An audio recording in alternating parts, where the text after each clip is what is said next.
Guys, Rosie here, your life coach, queer anthropologist, and dog trainer. I wanted to rejoin you today for the second video in my series, All the Shoulds You Cannot See. And I am the owner of Goldfish Coaching here in Portland, Oregon. If you want to learn any more about the business or about what I do, you can always check out my website, which you'll find the link for below or at the end of this video. So today I want to talk about self-care, caring for ourselves. This is a major should that we hear about a lot. We're told we should be engaging in self-care, but we're not really told how. And the images that we get are pretty one-sided, and they make it a little bit hard for us to engage in it in a way that is actually really helpful for us. So what is self-care? The traditional view of it in Western society, at least, is engaging in activities that increase your well-being and generally decrease stress. And that's going to be what I really focus on in this video, is this stress reduction, making life more livable, really. And what do we see? What are we told it is? So we see primarily images of women.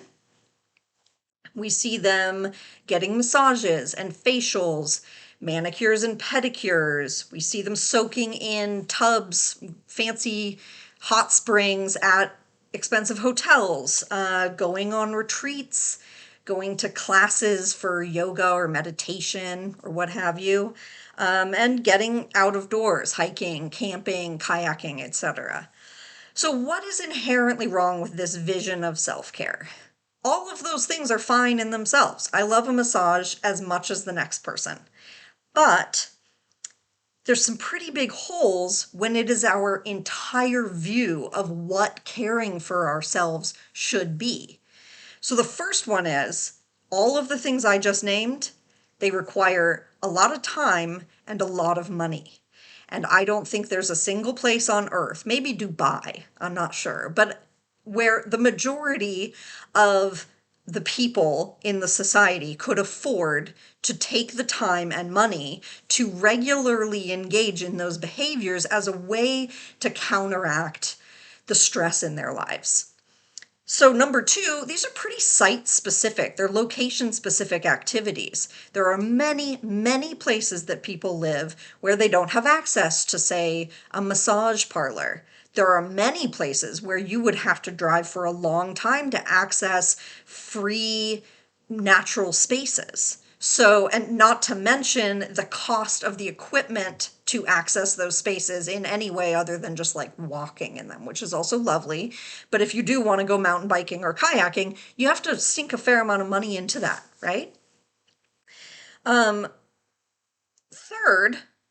as I mentioned at the top of this video, this is a really gendered definition of self-care. We see primarily images of women in it. And the reason for that is that in our society, our definition of masculinity does not leave room for men to engage in specifically emotional activities that are geared specifically towards their emotional well-being. So when we define self-care in this way, we are excluding men from that definition. And although certainly men have access to many spaces that women don't, if we're talking about increasing the well-being of society as a whole, we cannot exclude 50% of the population from how we define taking care of ourselves. Finally, and for me as a coach, this is a really, really important one. This definition, this traditional definition that I just presented of self-care, it encourages us to buy into the idea that life is inherently stressful and that we need to just push through, get things done, fulfill all of our duties, and only then, with whatever small amount of time and money we have left, we can try to heal some of the damage that's been done by engaging in these behaviors, in these activities. What I would prefer is that we use a definition of self-care that assumes that we can actually engage in particular activities, or rather use particular skills that reduce the general level of stress in our lives overall, all through everything. These are practices that saturate our work, our relationships, our downtime, our activity, our fun activity time, everything. They are skills that we turn into constant everyday practices. And they make our lives much more livable generally. And instead of trying to repair damage that's been done, we're just preventing the damage in the first place.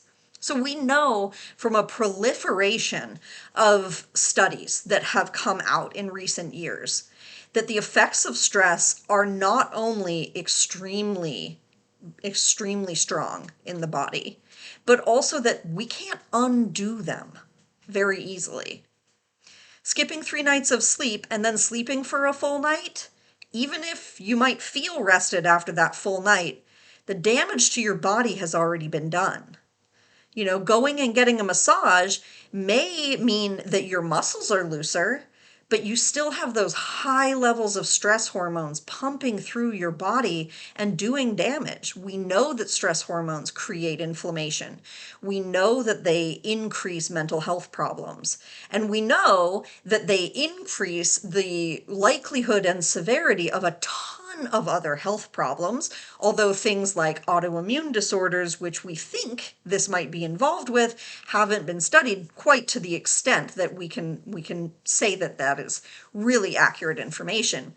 But we do know that this takes a massive toll on our bodies, and just going and trying to do some kind of relaxation exercise after we've done that damage isn't going to undo the damage. So what we need to do is try to structure our lives and practice those really important tools that are going to make our everyday lives less damaging, that are going to help us handle all of the different stuff that comes our way without producing all those stress hormones and without overloading us. So I'm going to propose 3 primary skills that are really, really important for caring for yourself. The first of these is mindfulness. I understand that this is a buzzword and that it holds virtually no meaning in most of the things we see on Instagram, etc., etc. When I'm talking about mindfulness, I'm quite literally talking about checking in that moment with what's going on in here, what's going on in your body, really what your needs are right then. Because if we engage that way, then in each moment of your day, you can make decisions based on what you need right at that moment. What is going to be the most conducive to a positive experience and to your well-being. And the reason we do that in each moment, we try to make this a consistent practice, is because we do it even in the moments when the decisions aren't awesome, when it is a little difficult, when we're feeling a little stressed out. But we can still take agency in that moment, tune in, and make the decision that is going to be overall the most harmonious and is going to leave us with the least amount of damage and stress. And I think something that's really important to mention under the heading of mindfulness is escape behaviors. So my primary escape behavior is playing games on my phone. That is something that I do when I just want to shut down and I feel like I am overloaded. And I think all of us engage in escape behaviors, and they're not inherently bad at all times, but they are not a means of stress relief. When we step out of our stressful situation into this escape behavior vacuum, we may feel like we're no longer under this load of stress. But the moment that this behavior is ended and we have to re-enter our life, the stress is right there again. The behavior has done nothing to alleviate the stress, to increase our actual well-being. So use those sparingly and don't make the mistake of thinking that those are self-care behaviors. They can be a part of a full life. Escapism is not inherently bad. We all have things that we love to sink our teeth into and sink our time into, and that is fine, but they are not a means of consistent stress relief, and they are not going to serve that self-care need within you. So the second primary skill that I encourage people to use is setting healthy boundaries. This again is a buzz term, and I think that sometimes it can turn people off because this term boundaries can make us think of limitations of, putting some kind of restriction on ourselves.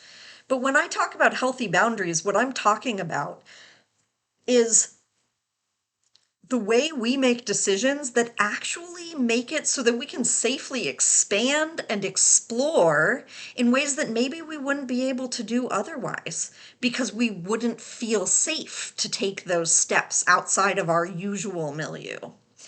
So boundaries, I want to give an analogy for this. Say you're driving and you come to an intersection and your destination is over here on the opposite side of the street. So the fastest way to get to the destination would be to take a U-turn. But at that intersection, there's a sign that says that U-turns are not permitted. And so instead, you have to turn left, maybe find a gas station to turn into, turn right back onto this street, turn right back onto this street, and get to your destination in a more circuitous fashion. Obviously, it's not the fastest way to get there. It is not the most expedient. But it could be that the nature of that intersection is that they made that rule because there had been multiple accidents due to U-turns, right? So something about that intersection makes that U-turn particularly unsafe. Or maybe the rule is there because people trying to take a U-turn disrupt the traffic patterns and it's inconvenient for everyone else. Either way, it really is in your best interest and in everyone else's best interest for you not to take the U-turn in that situation. That is a healthy boundary.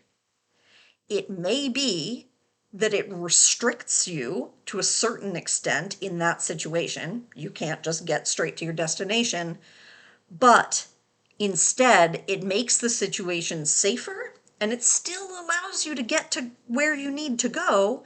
You just need to navigate it a little bit differently. That's what healthy boundaries are. We are not necessarily taught as children to have healthy boundaries, and we're not encouraged as adults. As kids, we're told we need to share no matter what. Sharing's important. But there are situations in which a child should be able to say, you know what, right now, I don't want to share. But we do not encourage that boundary. We don't allow children to develop that. Another thing is the clean plate club. This is a very important thing because we've seen a whole generation of people grow up with kind of fraught relationships to food because they were taught that they needed to keep eating until their plate was empty, even if their body was already telling them that they were sated, that they had enough there, right? That they were full. So that is teaching kids, in many other ways, of course, not to have those healthy boundaries. As adults, professionally, we are taught you should take any client that comes, even if you're not comfortable working with them. We're taught the customer is always right. This is a massive transgression of the boundaries of the person who's providing a service. Because if the customer is always right, that is not an equal social relationship. And thus, the boundaries that would socially protect the person offering the service are totally up for transgression by anyone else. And of course, we all know someone, or maybe we are the person who has had a very toxic romantic or platonic relationship because we are taught that being in a relationship in the first place and making concessions for other people are more important than advocating for our needs and making sure that we are engaging in a way and requiring other people to engage in a way that makes us feel safe and makes us feel heard and is really full and wholehearted for us. So instead, what does it look like to have healthy boundaries? Socially, healthy boundaries allow us to bring our best selves into social situations because we aren't constantly recovering from negative experiences in those social situations.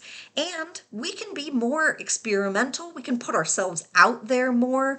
We can really follow along with other people in ways that maybe we wouldn't be able to if we didn't know that we've already established these really healthy rules for ourselves. And those are going to keep us safe, even if we push ourselves right a little outside of our comfort, right? Professionally, boundaries are the way that we steer our career so that we are going in the direction that aligns with our interests, and especially that we're going in the direction that is going to showcase our talents and our skills to their best advantage. If we don't have healthy boundaries in that situation, we end up kind of just going where the current takes us. And that is not conducive to creating a career that you're really engaged with. And what does that look like? If you have not had those boundaries in your career, you end up in a situation in which you're not able to give your best self.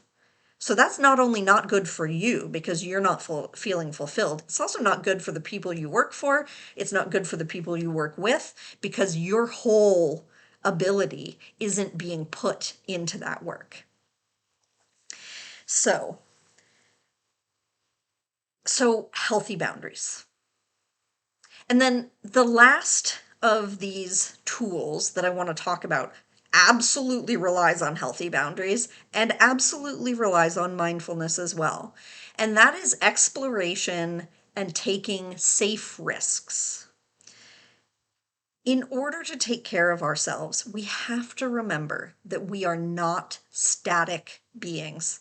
It's very easy as adults to think that we are fully formed and now we have to just kind of make the best of who we are and what we are. We are not fully formed.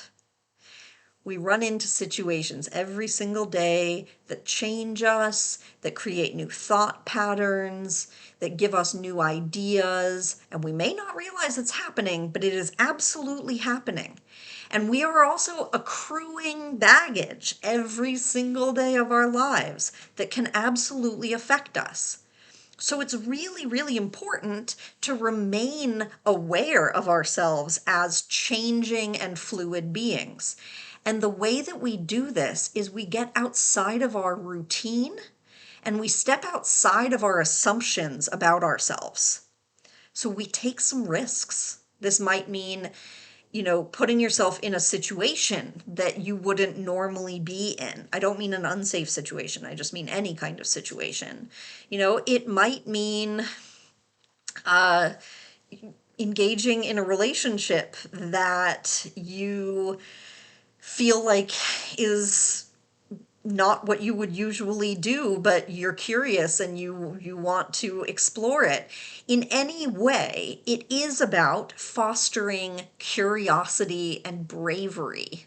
It's about really encouraging that courageous part of yourself that allows you to live at least some of your life in a space of exploration and openness and curiosity. That's very, very important that we stay willing to change and open to change and excited about the possibility of change within ourselves and what that can mean. That is a deeply important part of taking care of ourselves. So with that being said, self-care, it doesn't require money or time. You're free to engage in all of those things that traditionally we say constitute self-care, and that's completely fine. But that is not what you have to do in order to take care of yourself. And there is no should, right? There is no should behind engaging in those behaviors and in those activities that we say constitute self-care. Instead, self-care exists within your own ability to advocate for yourself, to have compassion for yourself, to take your own needs seriously and say, this is important for me, both because it will make my life better, but also because it will allow me to show up for other people in a more wholehearted way. So I hope that this was helpful for everyone. Maybe you took something away from it. If you want to comment, please do so in a compassionate and optimistic way. We do not need any more negativity in our lives. And if you want to reach out to contact me, feel free to do so through my website, which you can find the link for below or at the end of this video. Thank you very much, and I hope you're all taking care of yourselves and doing okay.